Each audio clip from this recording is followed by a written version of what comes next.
guys, thank you guys again for tuning in to Sabrina's Millionaire Journey.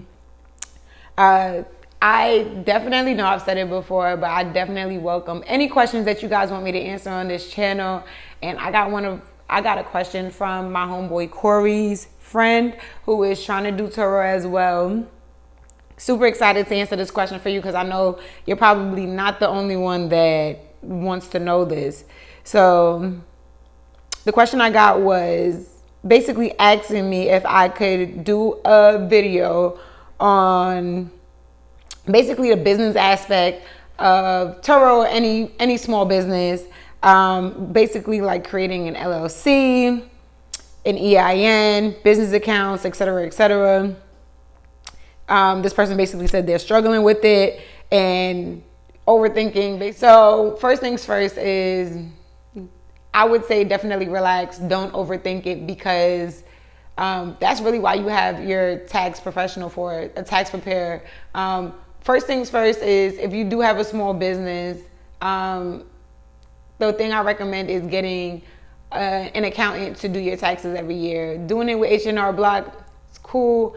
I personally have seen better results going with an accountant. They can explain everything to you, and they can tell you what to do better for next year. So the first thing she asked about, creating an LLC. Super easy, guys.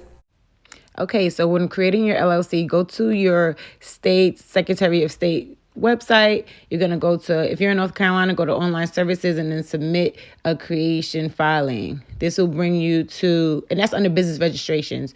So it'll bring you to complete and submit forms online. From there, you're going to continue to say that you're trying to create, an LLC, so to say. Once you get to this page, they're going to ask you about where basically you're going to be doing your business. More than likely, you're going to be doing it in the same state and country if it's a small business. So you'll just go ahead and answer no to that question as long as you're doing all the business in the same state.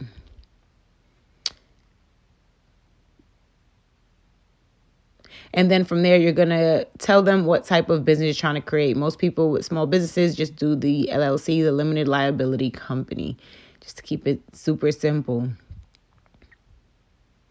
From there, you're going to choose a business name, okay? So right here, just put in a random name. Like, for instance, I can put Jumpin' Jack Flash LLC. If it's taken, once you try to move forward, it won't let you. It'll light up red. And then you just change something in it so that it can change the name to something that is available. Maybe you want to add a 1 or 2, whatever. Just add something so that you can have an available name and then move forward from there. There's not too much more to that. You're going to continue to go through the steps from there. And that's how you create your LLC, y'all.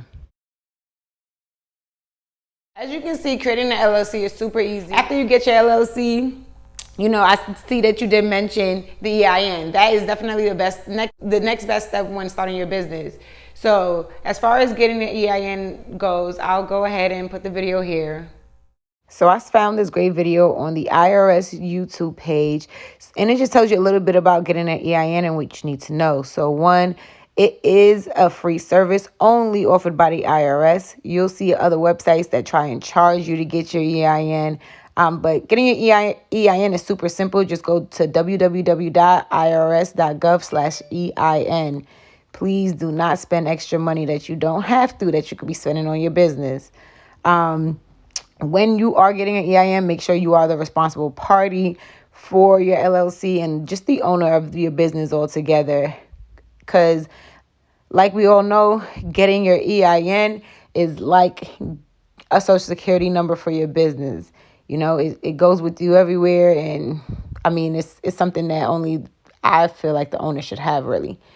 All right. You can never discontinue your EIN. Of course, again, like I said, it is like a social security number for your business. If you're closing it, make sure to inform the IRS. Just a quick little recap of what you need to know. Yeah, as you guys can see, getting the EIN, it's really just a step-by-step process. After you get the EIN, you pretty much will just get a notification. Within a couple days, you'll get the EIN from there. And then getting the business accounts. So once you have your LLC, you have your EIN, now we can go ahead and set up business accounts. It's literally just like setting up an account at the bank for your personal self, like setting up a personal account. Instead of giving them your social security number, you're giving them your EIN number, you know? You're giving them your articles of organization, you're giving them proof of your LLC, proof of business, all that great stuff. They just want to make sure that this is really your business that we're starting this account for. Another question I got from people was how long did it take me to get business credit, or how long does it take in general to get a business credit card, right? Honestly, if your personal credit is good and you have like a limited liability company and it's sole proprietor, you can really get a business card right after you set up right after you set up all the paperwork to get your regular account, right after you get the business name and the EIN, you can really get a business credit card from there. But your personal credit has to be good in order to get the business credit card from there, because that is where they're gonna kind of pull from, since you don't have any business credit as yet. But let's say your business credit isn't that good. It's really just about getting maybe a business secured card and building your business credit from there. That way you can pretty much sooner or later get transferred over to a normal credit card, business credit card. Another thing that I've seen is really, me personally, what I did was because I had so much things under my personal name, and I didn't know if I would get approved for another credit card, because I do have a few.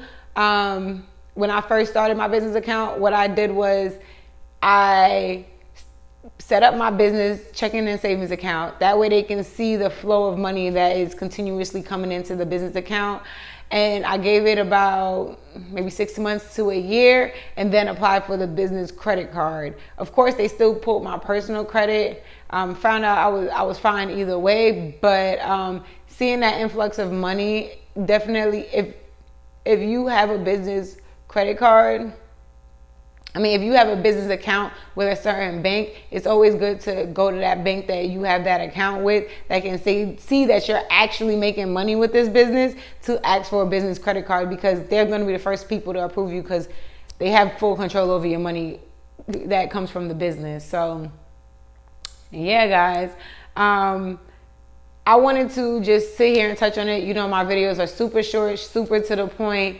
I hope this helped a little bit, but if it didn't, just comment below on something that I could have explained in more detail. It is morning. I got a meeting in about 10 minutes, so I wanted to rush through it. I hope I didn't rush too much, guys. Let me know if this was helpful, but yeah, you know, I understand you're nervous. You don't want to get in trouble by the IRS, which is why it's honestly so great to have a separate business account, because that way all your business expenses go through that one account. And if God forbid the IRS does come to you, you can just show them your accounts that are solely for a business, and show them what money is coming in, what money is coming out. And they can't really question you from there. Like, you showing everything. So let me know if this was helpful. I hope it was. But until next time, thank y'all again for tuning in to Sabrina's Millionaire Journey. Hopefully I can get better videos. Not better videos, but I want to soon give you guys videos of just my everyday life, or me doing something. It'll come soon, probably not too soon, but y'all see something, you know what I mean?